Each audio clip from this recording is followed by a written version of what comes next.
Днес е понеделник. Биткоин се търгува за около 89 500 долара.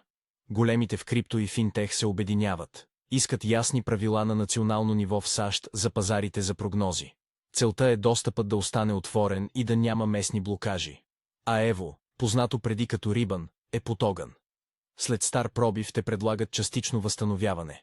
Общността не е доволна и недоверието расте в социалните мрежи. Майкъл Сейлър намекна за нова покупка на биткоин. Компанията му вече държи над 660 000 биткоина. Явно не натискат спирачка. Седмицата за биткоин приключи на минус. Започна над 90 000, падна под 89 000. Притесненията за ликвидност тежат, а всички гледат към Япония. Банката на Япония е под лупа, очаква се вдигане на лихвите. Това често разклаща пазарите по света. Coinbase се готви да пусне пазари за прогнози и акции на блокчейн. Това може да отвори нови начини за търговия и игра с идеи.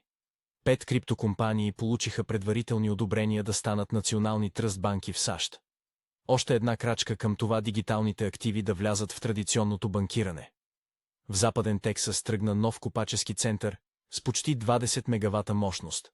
Слънчева енергия плюс машини. Повече приходи и по-стабилна мрежа. Пакистан започва голяма реформа.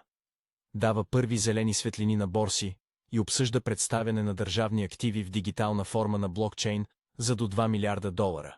Това е сериозен завой към крипто. Голяма индексна компания готви ново правило за дигитални активи. Критиците казват, че може да изкриви индексите, защото гледа счетоводните числа, а не реалната дейност. Толкова за днес. Ако искаш да останеш информиран, харесай видеото и последвай канала.